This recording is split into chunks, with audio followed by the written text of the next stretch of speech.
Welcome back to another video. Today I'm going to be working with Gunner, the colt I was working with in the last video. I got him haltered the next day, and I've haltered him every day since then, and so now I'm going to start kind of challenging him some more.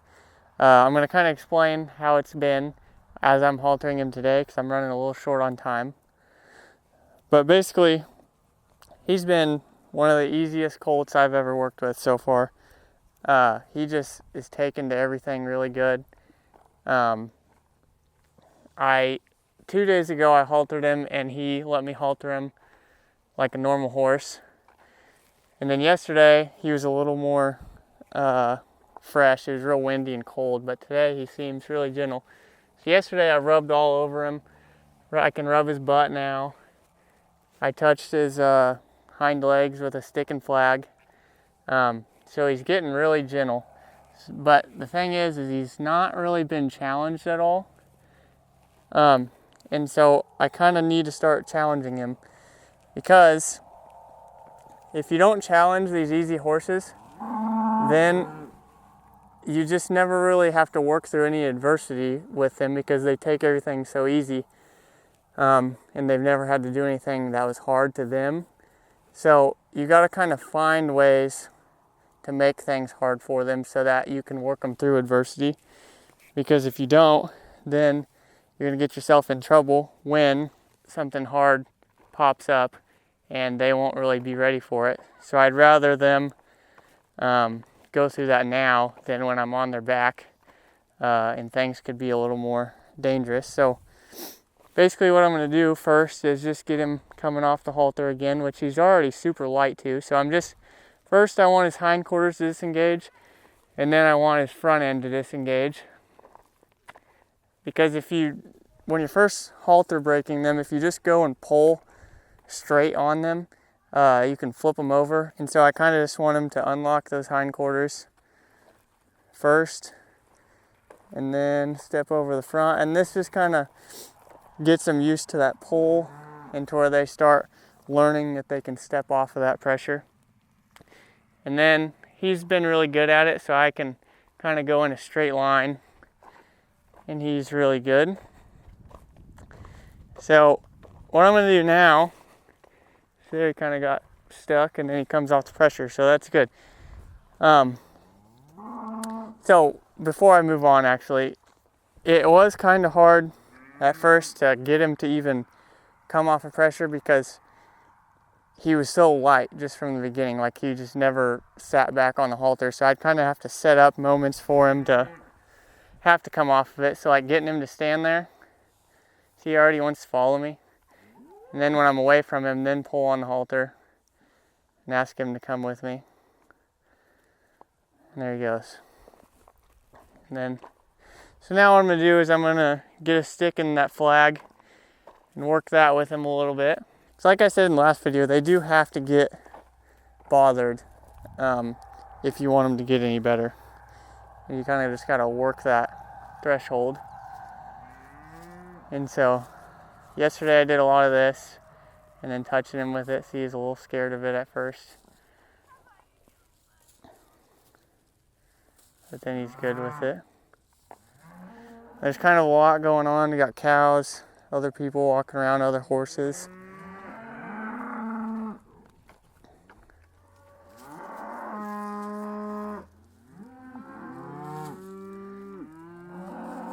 So pretty much yesterday was the first time I started really waving this with any intensity and coming at him, and he did not hardly react. That's really good.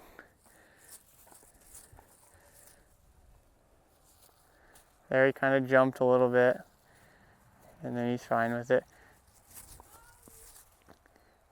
It's I'm just going to keep doing this kind of stuff until I can just go right up to him the first time and him not jump at all. And he just sits there with a low head. Like right now his ears are back and he's watching it, and his head's up a little bit. So he's not completely relaxed with it, but for basically this being his second time with it being like this, it's pretty solid. So then I'll just work on rubbing it down his back and eventually he's going to need his feet trimmed, obviously, so I'm going to rub it down his legs. And he hasn't moved since I've touched his legs, but if he were to, I basically want to touch his leg and then get it off before he moves, and then keep working my way lower and lower. And if you take it off before they move, then it reinforces a good behavior rather than a bad behavior. Like if they move their leg every single time, then they're just learning they can get away from it. But if you're gone before they move, then they don't have time to get scared because you're already off of it. And then you just keep working your way down. And like he lick and chewed, he's relaxing with it, and that's all the way down on his leg. Very good. And I'll do it on the other side. It's just the same thing. And if he were to move, like I said, then the next time I would just try and take it off quicker before he has a chance to move.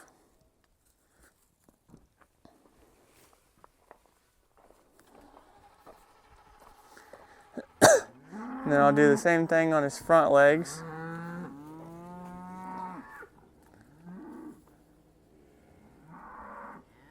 And see, he just does not care. So that's where I really need to, that's what I'm talking about, is I need to challenge him, because he did all this stuff just fine yesterday. And I did it slower yesterday, but I've done it way faster today, and he's still good with it. I think the worst part is like he doesn't really like it on his face. Like he kind of side eyes it a little bit. But if he stays looking at it, then I'm going to take it away. I'll do it on the other side.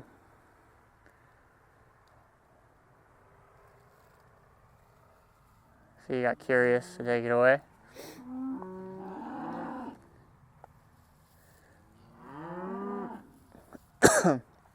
Then another thing I did was when I first got him haltered yesterday, and well, since I got him haltered the very first time, I would do a lot of rubbing on his face so that he'd be okay with me coming back and haltering him.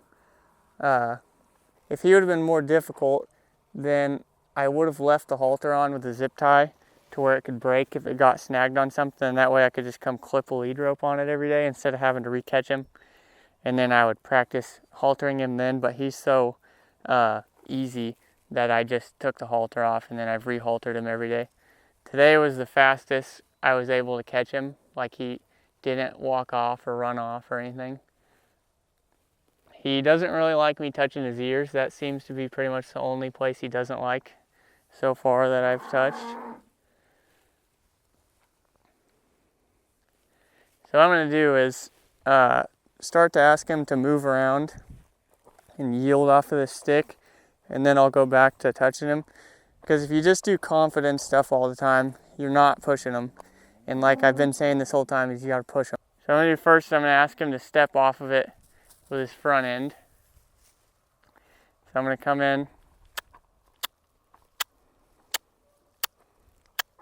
and I'm just waving it at first. He's still not moving, so I'll tap him.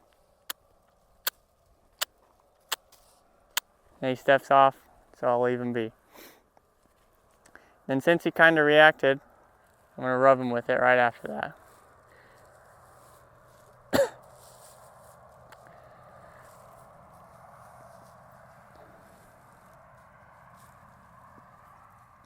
And then he's going to learn energy versus intention, whereas this is I'm intending for him to move. And he needs to read my body language and what the stick is doing. He needs to step off just like that. And then energy is just me going like this and him not moving, because I have no intention for him to move.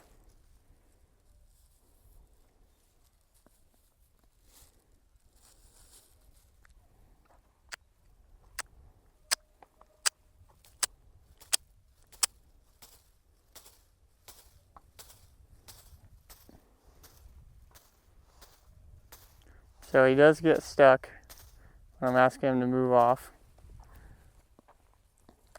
So what I'm going to do is try and go more right at his shoulder with my body so that it's a little clearer. So I had to reset the camera there. But so first I just am giving him signal without touching him, and he doesn't move, so then I'll touch him, and then he steps off. And then I don't need him to keep going, so I'm going to stop him. And that also builds in that I have control of him, letting him know that when it's not in a him panicking situation. Because if he panics and runs off and I pull on him and then he just keeps pulling me, that's just teaching him to pull away from me. But when it's in a slow, controlled manner and I can show him that I have him, then he'll learn that he has to come off of that pressure. So I'll do the same thing again, asking him to step off.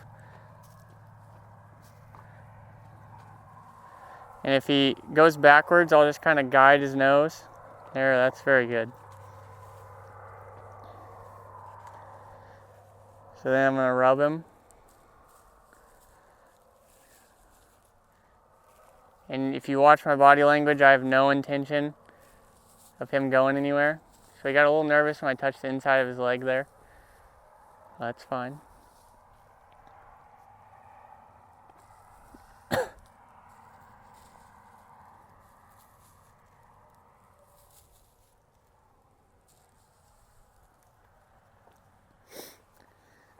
So then I'm going to lead him around again. Because I'm kind of wanting to mix up all this stuff to where I'm leading him, and then there's confidence, driving pressure, and not just camping out on one thing for too long, especially because he's a colt. That's what I'd be doing anyways, even if he was already halter broke and I was getting him ready to start. So then I'm going to come on this side. First I'm going to just let him know that we're all good.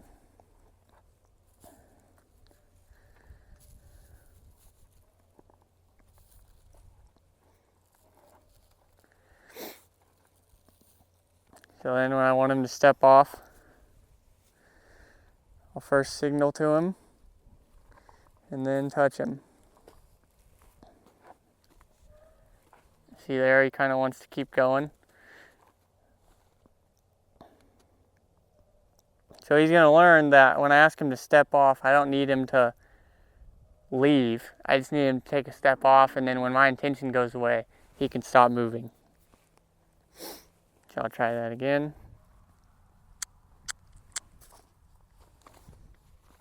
So he's pretty sensitive when I go to... So since I'm asking him to move, he's getting a little bit more bothered, because it's not just all confidence right now. So since he's getting more bothered like that, I do need to show him that it's okay. The flag is not a scary thing.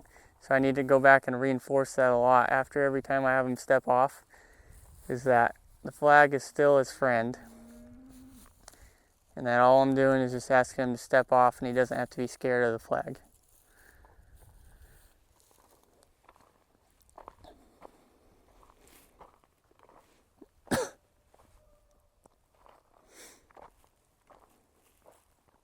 So this is like the first time where he's really challenged. Like right here, he's pulling on the halter.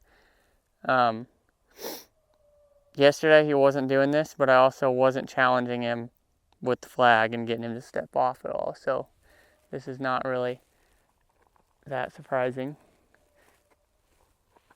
So when he kind of sat back on it, when I was pulling straight away from him, I just kind of walked to the side, and that makes it a little easier of an answer.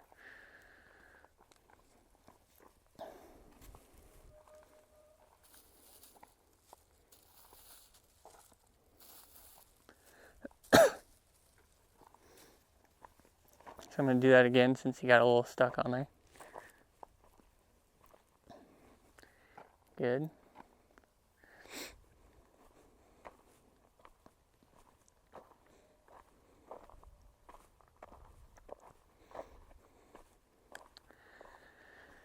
Then I'm just trying to mix up everything, like I said, so that I'm not camping out for too long. Now it was harder on this left side when I was getting his front end step over, so I'm going to do that again. So there, he did it off of my intention, but I didn't have to touch him.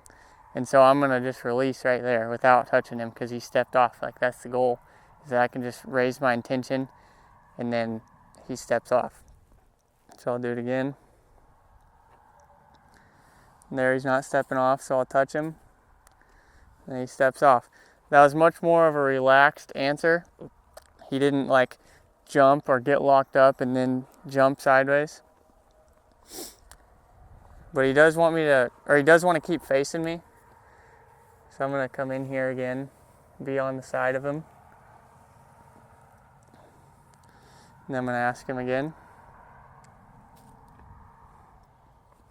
Very good. And he wants to keep going, so I'll stop him. And he came off of that good. Then I'm going to ask him to come towards me.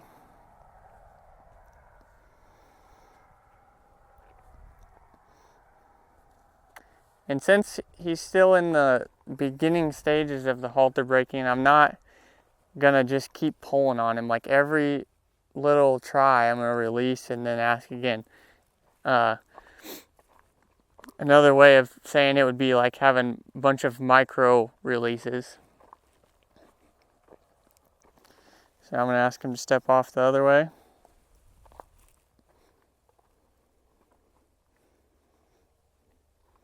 So he knows I'm asking him to move. And there's his front end. So then he wants to leave, so I'll stop him. And then I'm going to come up in here and rub on him. He got a little scared, so I'll stop him. And just rub on him and let him know it's okay.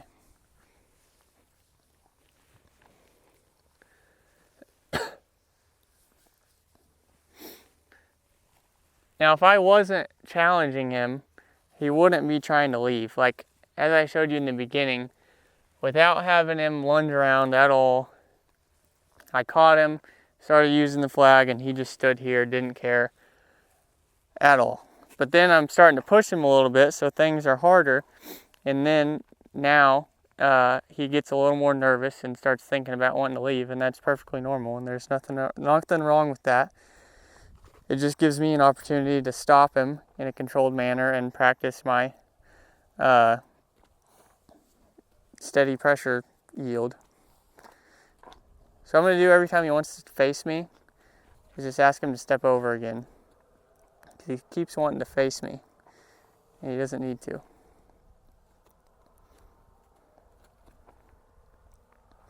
So he is stepping off, which is really good. There, he wanted to keep going. So then I pulled him towards me, so that kind of defeats the purpose of me wanting him to not face me, so then I'll just come in next to him. So then the relief, I'm still beside him. So here, I'll do it again. Ask him to step off.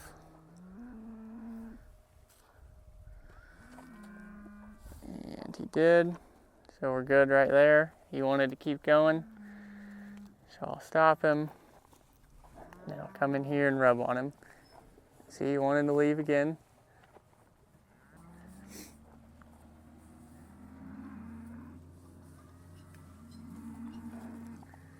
And I'm just reinforcing that I'm his friend.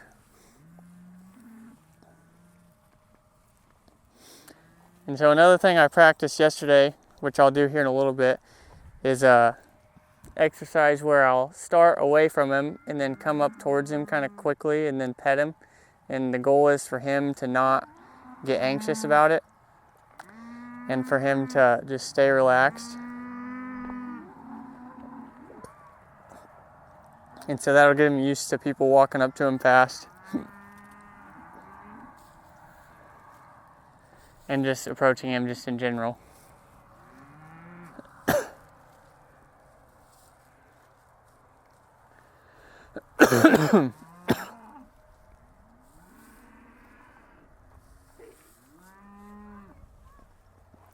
As you can see, cows are getting fed right now. So that's good.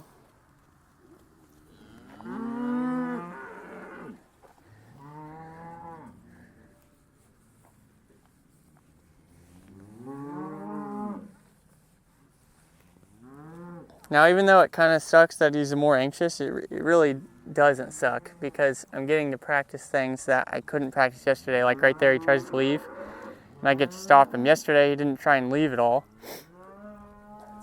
and so I didn't really have a chance to do that. But now that I'm challenging him, I do, and it's working out good. It's building more depth. When I worked for Ryan Rose, we had lots of young horses, and I did some Mustangs with him and some problem horses. And out of all the horses, the ones that normally would end up the best didn't necessarily start off the best. Like, we had to work through some stuff, and it was hard in the beginning. And I think the reason for that is when you have to work through more, they have more depth of understanding because you've had to do more with them and they've had to go through more adversity. So then when you get them through it, they're just that much more broke. Whereas if you just have an easy horse and you never have to work through anything, then you don't have that depth.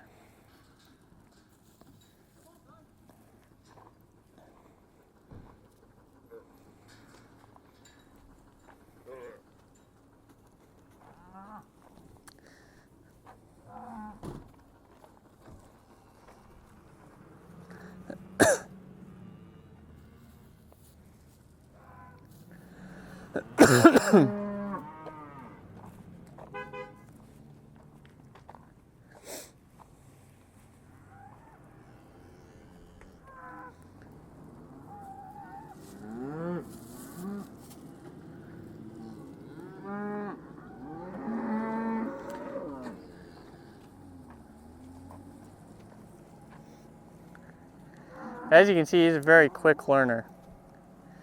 Like, it didn't take all that long before he'd start stepping off of that. So I think the key is just going to be keeping him confident with it and not being scared of it. And he needs to be relaxed when he steps and not be reactive, which he's not really reactive, but he kind of would want to keep going if I didn't stop him. Got a little nervous with them cows walking. So here I'm going to introduce that hindquarter yield because this is going to get him to bend and disengage his hindquarters, and it'll put his attention on me instead of those cows. And so basically now, since he kind of understands all these exercises, not all of these, but these two exercises, I'm going to try and get him to do it smoothly, just flow in between them and not be reactive. Not that he is super reactive, but we just want him to be relaxed. So there he wants to leave. Tell him nope. We're staying here.